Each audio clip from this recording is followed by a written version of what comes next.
Narrow. Things are getting tougher when you can't get the top of the bottom of the barrel. Wide open the road of my future now. It's looking fucking narrow. I'm basically making this whole video because I want to talk about this stupid album so much. I'm counting 1,000 Hours, 39 Smooth, and Slappy in the same category here. They're all their first album, but oh my god, this album is such dumb fun, and I love it so much for that. So for anyone who hasn't listened to this album before, or doesn't even know of it, this album is literally just love songs, and songs about growing up, and then one song about weed. And that's it. It's a very simple album, nothing really complex yet, no real like political or mental health going throughs that would be prevalent in Green Day's later albums. And while yes, the diversity of topics in this album is equivalent to the diversity in a Midwestern private school, it makes up for that with how creative and fun these songs are. Like, take The Judge's Daughter for example. As you can tell by the title, this is about the judge's daughter, and it's another love song. But this one is structured like a court hearing, where the entire time, the main character is trying to convince the court that he is not insane for how much he's going after the judge's daughter. And I find it hard to be myself. Can you please explain? And I do not think that it's my help. You're the one to blame.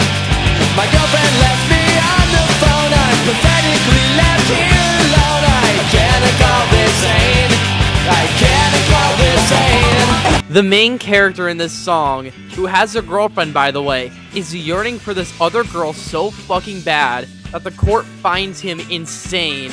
And then Billy in a tweet in like 2011 said, "Oh yeah, this is based off of my experience."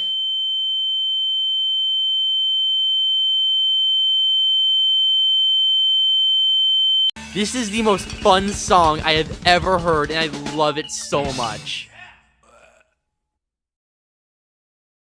Also, check how hard this guitar solo goes. Oh my fucking god, Billy, what were you on?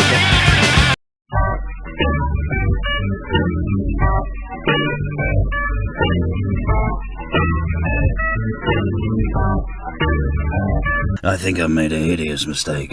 Oh, have you? Anything I can help you with? Only joshing, you little faggot. Alright, so I got really confused for a second on what I count and what I don't count for this album. I'm just gonna put everything on screen that I count. Like, my vinyl says one thing, but Spotify says the other, and I'm confused on when it stops and when it starts. So, it doesn't make much of a difference anyways, with or without fucking Left Hand Suzuki Method.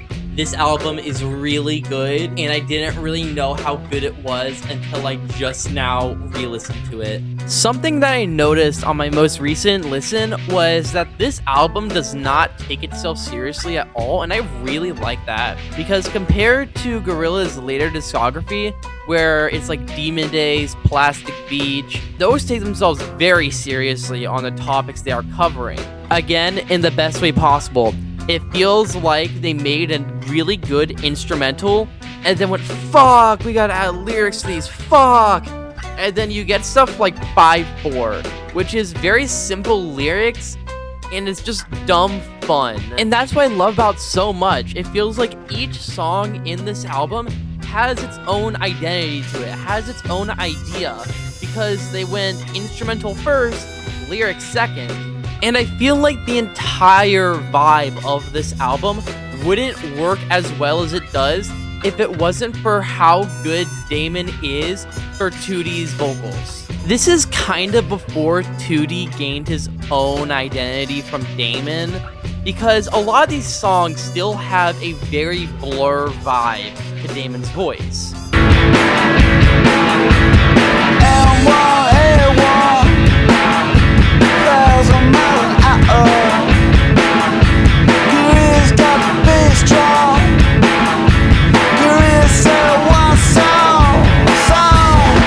And it adds to that experimental aspect of the album with how Damon isn't really doing his 2D thing yet. He's not really as melancholy as he would be with his 2D voice when it came to Demon Days. God, I just love this album so much upon re-listen. It has its problems. There are like 2 or 3 songs that I don't really like and will always just forget exist.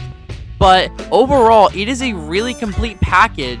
I really like the tone that it goes for compared to the rest of this band's discography. I was originally going to do a segment on Dead Kennedys, Fresh Fruit for Rotting Vegetables, but while recording that segment, I really didn't have anything to say on the album. I love Dead Kennedys as a whole, but just that first album is kind of boring, yada yada. Like, there are like 4 big songs on it. The rest of it's kind of and forgettable, and I like it, but it's whatever. And I didn't really have much to say about it. Counting or not counting gang violence.